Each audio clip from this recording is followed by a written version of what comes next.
This content is AI generated for informational purposes only and should not be directly used for clinical decision-making. Hello and welcome back to the Neurosurgery Hub podcast. I'm Dr. Aris, Senior Attending Neurosurgeon. And I'm Dr. Ilara, Research Fellow. Today we're looking at a fascinating new study from Acta Neurochirurgica 2026 titled Historical Evolution of Microvascular Decompression After Jannetta's Establishment, Anatomical Maps and Physiological Compasses, a narrative review. It's an excellent choice, Ilara. You know, for many of our younger listeners, it's hard to imagine a time when we didn't have the operating microscope or a clear understanding of neurovascular compression. This paper really tracks how we moved from the pioneering days of Dandy and Gardner into the modern era of microvascular decompression, or MVD. Exactly. The paper highlights that while Jannetta established the procedure by using the microscope to demonstrate vascular compression as the cause of cranial nerve hyperexcitability, the procedure has continued to evolve. It organizes this evolution into 4 pillars: surgical anatomy, optimization of approaches, decompression strategies, and operative support. Let's dive into that first pillar, surgical anatomy. The authors refer to these as the anatomical maps. In the late 60s and early 70s, the posterior fossa was approached through large, uniform craniotomies under direct vision. We had a limited understanding of the fine anatomy of the cerebellopontine angle, or CPA. Right. And then came Albert Roten Jr. and his laboratory. The paper emphasizes how Roten's microanatomical investigations provided the foundation for modern MVD.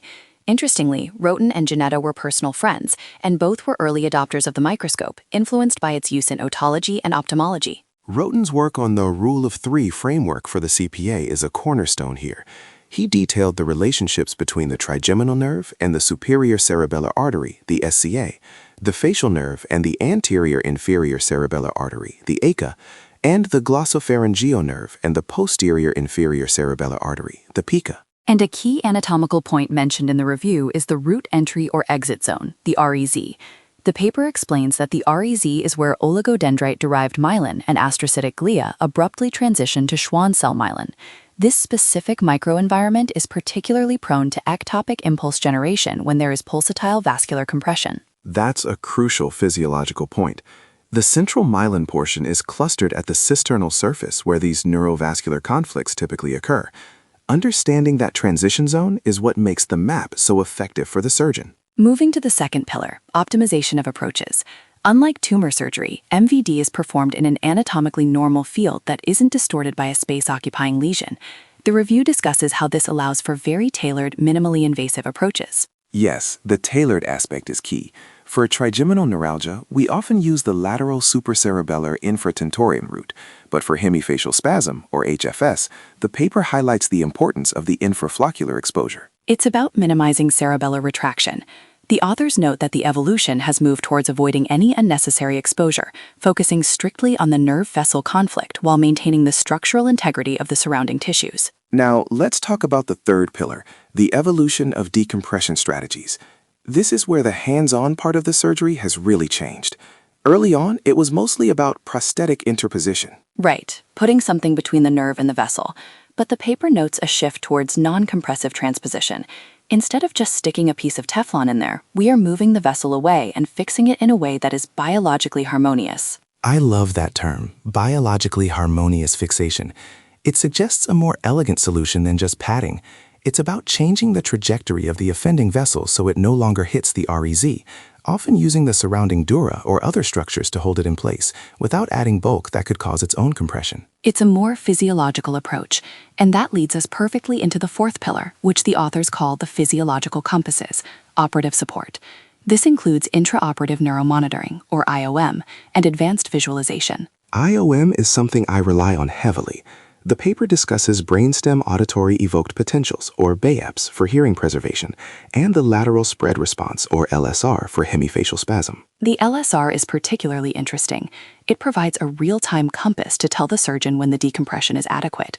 When that abnormal muscle response disappears during the surgery, it gives the surgeon a high degree of confidence that the conflict has been resolved. And it's not just monitoring, it's visualization. The paper mentions the shift from the traditional microscope to endoscopic and exoscopic systems. Endoscopes allow us to look around the corner to see those hidden offending vessels that might be missed with the line of sight limitations of a microscope. They also mention the role of neuronavigation and simulation. For residents and fellows like me, these tools are invaluable for surgical education and preoperative planning. Being able to simulate the patient's specific anatomy before we ever make an incision is a huge leap forward from the early days of Jannetta. It's true. The authors conclude that even with the rise of radiosurgery and pharmacotherapy, MVD remains a first-line surgical option for appropriately selected patients with TN, HFS, and glossopharyngeal neuralgia. Its long-term efficacy and safety are hard to beat when done correctly. They emphasize that the combination of these anatomical maps and physiological compasses is what defines contemporary MVD practice.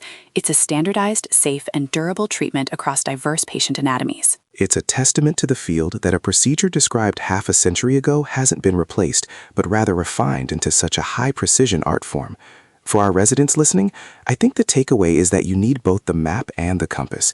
You need to know the anatomy of the Roten lab like the back of your hand, but you also need to listen to what the physiology, the IOM, is telling you in real time. Absolutely. The review really underscores that while the core concept of MVD remains Jannetta's, the refinement of the technique through microanatomical studies and technological advances has made it the gold standard we use today. Well, that's a great place to wrap up. A big thank you to Matsushima, and Sindhu for this excellent narrative review. It's a must-read for anyone in the field. Definitely.